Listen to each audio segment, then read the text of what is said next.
À Boutcha, Anne, image rare d'un président pour une commémoration et surtout ne pas oublier. Ouais, c'est l'une des images fortes du jour. Volodymyr Zelensky en compagnie de dirigeants européens à Boutcha pour l'avenir de sa libération. Nous ne pardonnerons jamais, a déclaré le président Zelensky quand il a évoqué ces crimes de guerre commis par les Russes à Boutcha, qui avait été révélé notamment par les confrères de l'agence France Presse. Nos équipes étaient sur place il y a un an également. Volodymyr Zelensky qui a réaffirmé son intention de combattre, dit-il, le mal russe. Le mal russe tombera. Voilà ce qu'il a dit le président Zelensky.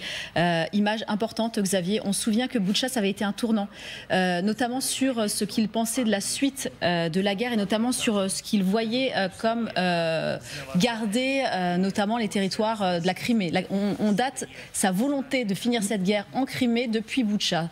C'est un tournant à plusieurs égards, à mon avis. Alors d'abord, c'est une guerre de reconquête des Ukrainiens. Ils ont repris du territoire ce 31 mars 2022.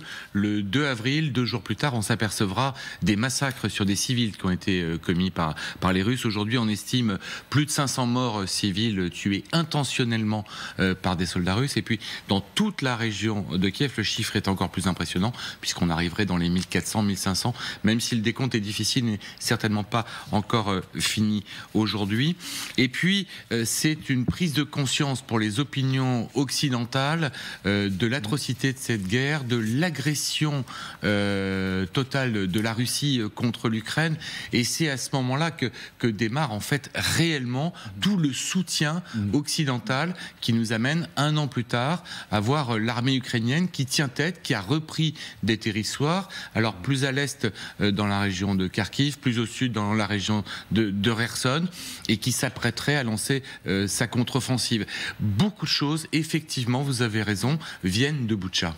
Boutcha, ça restera un traumatisme. Est-ce que Boutcha, c'est également, Xavier avait raison, c'est ce soutien, c'est quand on a vu ces images, qu'on a découvert l'horreur d'une guerre aux portes de l'Europe, est-ce qu'on peut imaginer que Boutcha, c'est ce qui fait que les Ukrainiens ne pourront jamais pardonner, jamais oublier, et qu'aujourd'hui, même si un pouvoir politique à Kiev pourrait se décider à négocier, discuter, le peuple ukrainien dira toujours non.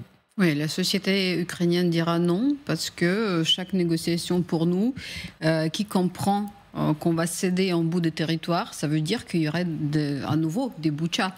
Donc vous avez vu ce qui s'est passé même à Kherson, ce qui s'est passé à Izium. Dès qu'il arrive, les Russes garder un petit bout de territoire, il y a à nouveau les tortures, il y a les viols, il y a des tueries, il y a des pillages. Donc non, en fait, le Boutcha pour nous c'est un grand symbole, c'est une grande tragédie. C'est quelque chose qui nous a marqué pour toujours. Je crois que pour beaucoup d'Ukrainiens, c'était vraiment les jours les plus difficiles à vivre, et j'espère que ça fera un bon médicament contre toute amnésie pour le futur. L'amnésie également pour l'ensemble des alliés de l'Ukraine, Boutcha? Non, je ne pense pas, parce qu'effectivement, faut voir que cette guerre a été déclenchée donc, le 24 février par Vladimir Poutine pour libérer ses frères. Il a dit le mot libération, et le mot c'est frères.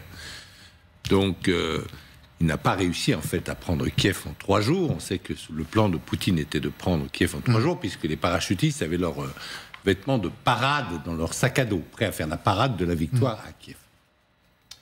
Et ça n'a pas marché, très bien. Mais on était encore dans la politique, je dirais. Enfin, le coup de force militaire, mais c'est encore la politique, si vous voulez. Et à Boutcha, ce qu'on va découvrir, c'est que les frères ukrainiens ne sont pas traités par l'armée russe comme des frères. Ils sont... et ça, malheureusement, c'est avéré. Alors, évidemment, il y a beaucoup de gens qui sont sans doute morts du fait des combats, mais il y a eu beaucoup d'enquêtes extrêmement précises, et même des vidéos qui ont été filmées par... Elle continue, hein, d'ailleurs. Par la BBC, mais on a eu des vidéos, si vous voulez. On a eu des... Oui. Je ne vais pas rentrer dans les détails, mais on a eu vraiment des preuves... Michel Scott, qui est un reporter, il est allé effectivement... Parce qu'il y a des caméras de surveillance... À nouveau des documents. Voilà. Que les Russes, d'ailleurs, s'étaient échinés à essayer de casser. Voilà, mais les caméras de surveillance ont pris des... Par exemple, à un moment, il y a un gardien d'une installation commerciale qui va ouvrir aux soldats russes très gentiment, ça se passe très bien, on les voit, les gens fument des cigarettes, etc. Et puis il dit ben non, il n'y a rien, voilà. Les soldats russes repartent et d'autres reviennent.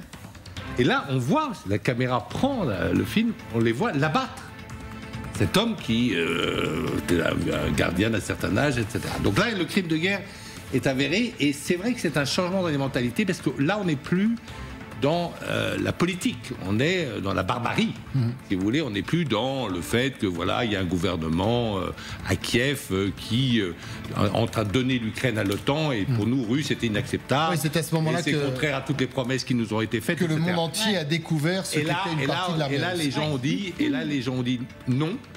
Et là aussi je pense, après ça, après Boutcha, je pense que les Européens ont rejoint les Américains dans la conscience de dire là on va aider les Ukrainiens à se défendre parce que ce qui s'est passé à Boutcha est inacceptable et c'est de là je pense que date la volonté européenne d'armer les Ukrainiens.